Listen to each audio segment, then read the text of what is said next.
একদম সকালের দিকে আকাশটা মেঘ মেঘ ছিল, কিন্তু একটু বেলা হতেই দেখছি বাহ, কি দারুণ লাগছে আকাশটা। ব্যালকনিতে এসে দাঁড়িয়ে রইলাম আকাশের দিকে তাকিয়ে, আর ভাবলাম চলো একটুখানি ক্যামেরাবন্দি করে নিই, এত সুন্দর লাগছে। আমার বন্ধুদেরও দেখাবো। আমার সুজাতা সোয়াল চ্যানেলে তোমাদের সবাইকে অনেক অনেক স্বাগত আর অনেক অনেক ভালোবাসা। দেখো কত সুন্দর লাগছে, তাই না? তারপরেই তোমাদেরকে দেখাচ্ছি, কয়েকদিন আগেই আমি স্মার্ট পয়েন্ট থেকে আমার গ্রসারি সব কিনে এনেছিলাম, সেগুলোই তোমাদেরকে একটু দেখিয়ে দিলাম। দেখো এখানে পিনাট বাটার, মেয়োনিজ, ছাতুর প্যাকেট আমার একটু বেশি লাগে, আমরা সকালের দিকটা ছাতুটাই বেশি খাই। এখানে সয়াবিন রয়েছে, চিনি, ডালিয়া, গুঁড়ো সাবান, সাদা তেল, সরষের তেল, ডাল, সব কিছু যা যা লাগে, বিস্কিটের প্যাকেট যতটা মানে আনার ছিল ওখান থেকে এনেছি, আর কিছু আমাদের পাড়ার দোকান থেকেও নিই, যেখানে যেটা সুবিধা হয় সেদিক থেকে সেইটা নিই। আর সেইগুলো আর যেগুলো বাকি আছে ওগুলো পাড়ার দোকান থেকেই নিয়ে নেওয়া হয়েছিল, ওগুলো আর দেখানো হয়নি তোমাদেরকে। তাই এইগুলো আনা হয়েছিল, এগুলোই দেখিয়ে দিলাম। এরপরে তো আবার এক এক করে কাজ শুরু করে দিতে হবে, তাই এগুলোই তোমাদের দেখিয়ে নিয়ে তারপরেই চলে যাব চা খেতে। এই দেখো আমি নিয়ে চলেও এসেছি আমার চা বিস্কিট। চা বিস্কিটটা খেয়ে নিই, এটা না খেলে তো এনার্জি পাওয়া যায় না। তারপরে আরও কিছু কাজ হয়ে যাওয়ার পরে তারপরে আমি খেলাম মুড়ি আর বালুশা। বালুশা খেতে আমার ভীষণ ভালো লাগে। মেয়ে রাগারাগি করে, খেও না এত মিষ্টি খেও না, কিন্তু কী আর করা যাবে, মাঝে মধ্যে খাওয়াই যায়। তারপরে দেখো আজকে রান্না বসাচ্ছি, ভীষণ সুন্দর একটা রান্না। আমি আজকে মাছের ডিমের একটা খুব সুন্দর রেসিপি তোমাদেরকে দেখাবো। এটা হয়তো তোমরা অনেকেই বানাও, কিন্তু যারা বানাওনি তারা শিখে নিও, আর অবশ্যই একদিন এইভাবে বানিও। আশা করছি তোমাদের ভালো লাগবে। আমি এর আগেও একবার বানিয়েছিলাম, কিন্তু তখন আমার ভিডিও করা হয়নি।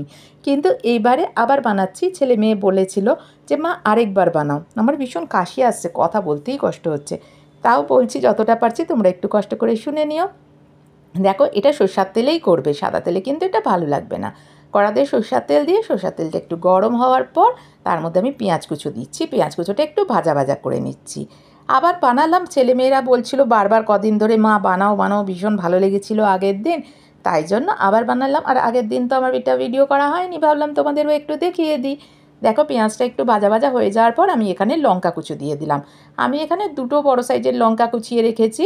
এতে আমি গুঁড়ো সাবান বলছি, দেখো কী বলছি, তো আমি গুঁড়ো লঙ্কাও দেবো। হ্যাঁ, তাই জন্য আমি একটু কাঁচা লঙ্কাটা একটু কম দিয়েছি, আমরা ঝালটা কম খাই তাই।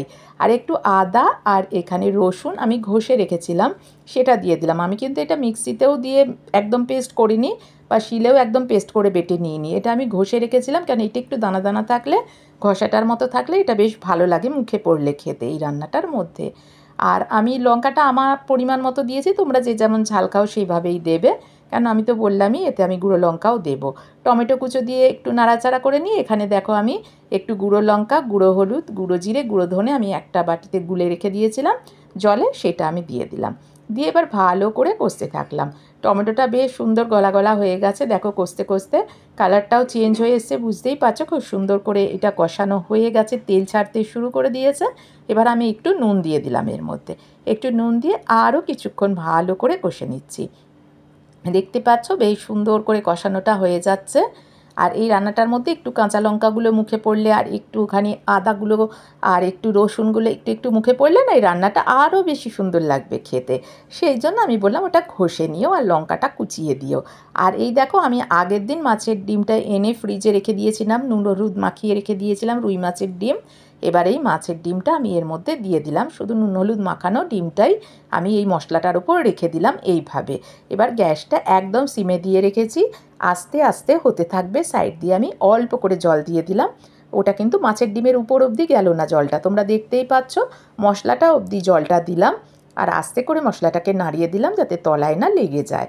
ডিমগুলোকে ঠিক করে সেট করে রেখে দিয়ে আমি কিছুক্ষণ রেখে দিয়েছিলাম। এবার কিছুক্ষণ এইভাবে হালকা মতো হতে থাকলো, ফুটতে থাকলো, হালকাভাবে ফুটছে, দেখতেই পাচ্ছ একদম কম করে রেখে দিয়েছি। বেশি বাড়িয়ে দিলে জলটা শুকিয়ে যাবে, তলায় লেগে যাবে, পুড়ে যাবে, তাই এটা গ্যাসটা বাড়িয়ে একদমই দেওয়া যাবে না। এটা যখনই তোমরা করবে গ্যাসটা একদম কমিয়ে রেখে দেবে, একদম সিমে দিয়ে রেখে দেবে। দেখো বেশ কিছুক্ষণ হয়ে আসছে, কালারটাও কত চেঞ্জ হয়ে আসছে।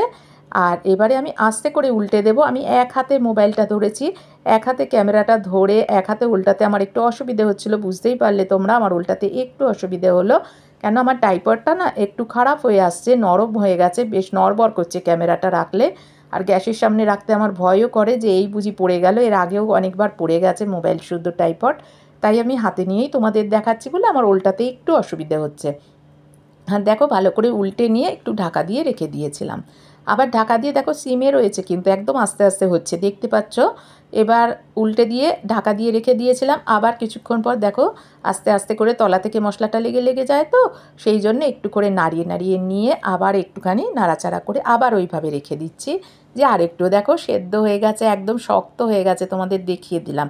আরে কিছুক্ষণ রাখবো বলে একটুখানি রেখে দিলাম, আর একটু থাকবে, একটু একটু নরম নরম আছে ভেতরটা মনে হলো, তাই আরও কিছুক্ষণ ঢাকা দিয়ে রেখে দিলাম। এবার আবার ভালো করে নাড়াচাড়া করে নিচ্ছি। দেখো এবার দেখছি বেশ একদম শক্ত হয়ে গেছে। এবারে আমি খুন্তি দিয়ে আস্তে আস্তে টুকরো টুকরো করে মাছের ডিমগুলোকে কেটে দিচ্ছি। দেখতে পাচ্ছ কিভাবে কাটছি, তোমরাও কিন্তু এভাবেই কাটবে।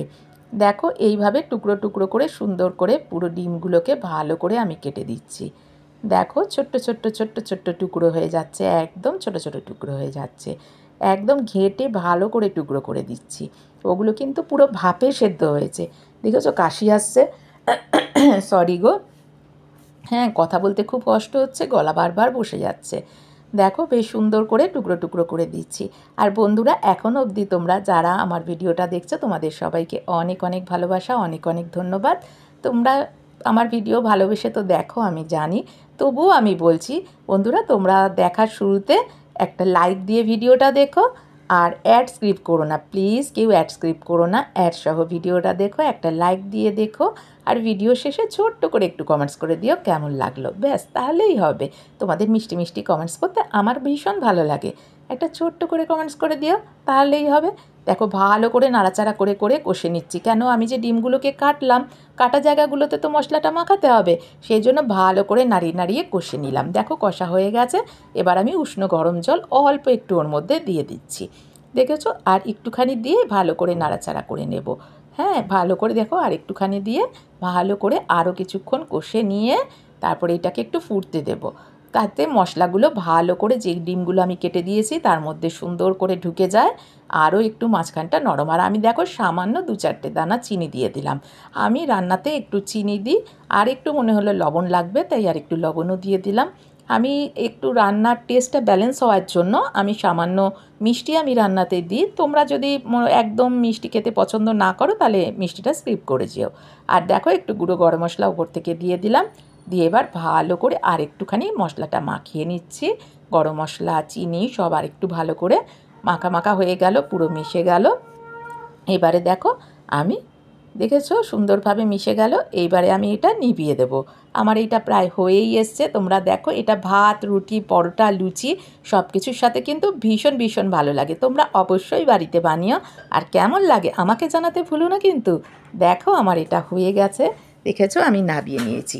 আর দেখো তালের বড়া মেয়ে আজকে নিয়ে এসেছিলো, ওর কাজের ওখানের এক দাদা ওকে দিয়েছে, ও বাড়িতে নিয়ে এসেছিলো। এবারে তো তালের বড়া দেখলে তো ওর ওই দাদা দিয়েছে, গোলাপ দিয়েছে, আমাদের ফ্ল্যাটের এক ঘর থেকে দিয়েছে, সবার কাছ থেকে খেয়ে খেয়েই আমাদের এবারে তালের বড়া খাওয়া হয়ে গেছে। আর আমি মুড়ি বুঁদে আর তালের বড়া নিয়ে বসে গেছি খেতে। আমার তো ভীষণ ভালো লাগে, যদিও এবারে আমি বানাইনি। আর দেখো আজকে সকালে গোলাপ কি পাঠিয়েছিল, এই দেখো দুপুরবেলা এটা খুলেছিলাম, তোমাদেরকে দেখিয়ে দিই। এই দেখো খাসির মাংস পাঠিয়েছিল, কালারটা দেখেছো দারুণ সুন্দর হয়েছিল কিন্তু। আমি তো এটা খাওয়ার অনেক দিন পরেই তোমাদের ভয়েস দিচ্ছি, তাই তোমাদেরকে বলতে পারছি ভীষণ ভীষণ সুন্দর হয়েছিল খেতে, দারুণ সুন্দর হয়েছিল। আর কত পাঠিয়েছে দেখেছো, এত বড় ক্যান ভর্তি করে পাঠিয়ে দিয়েছে, যেহেতু ভালোবাসি খেতে তাই বেশি করে পাঠিয়ে দিয়েছে। গোলাপ পাঠিয়েছে বললাম কিন্তু। আর এই দেখো এখানে রয়েছে চা বিস্কিট, নিমকি সন্ধেবেলায় নিয়ে বসে গেছি খেতে। দেখো এরপর রাত্রিবেলায় রুটি করতে চলে এসেছি। রুটিটা তো করতেই হবে, রুটি না করলে কি করে হয়। আমি আর ছেলে তো রাতে রুটিই খাই, আমাদের আবার রাতে ভাতটা অতটা ভালো লাগে না, যদিও আমি মাঝে মধ্যে ভাত খেয়ে নিই, কিন্তু ছেলে একদম ভাত খেতে চায় না। আমার মেয়ে আবার একদম রুটি খেতে চায় না, মেয়ে ভাত খায়। চলো আজকের ভিডিওটা আমার এই পর্যন্তই। আমার ভিডিও যদি তোমাদের ভালো লাগে ছোটো করে একটা লাইক করে দিও, কমেন্টস করে জানিও কেমন লাগলো আমার ভিডিও তোমাদের। আর যেসব নতুন বন্ধুরা আমার ভিডিও দেখো কিন্তু আমার চ্যানেলটা এখনও সাবস্ক্রাইব করোনি, যদি ভালো লাগে তাহলে চ্যানেলটা সাবস্ক্রাইব করে আমার পাশে থেকে যেও প্লিজ। সবাই খুব খুব ভালো থেকো, সুস্থ থেকো, আনন্দে থেকো, হাসি খুশি থেকো সব সময়। আবার দেখা হবে পরের দিন নতুন কোনো ভিডিওর সাথে। ততক্ষণের জন্য টাটা, গুড নাইট, শুভরাত্রি। সবাই খুব খুব ভালো থেকো।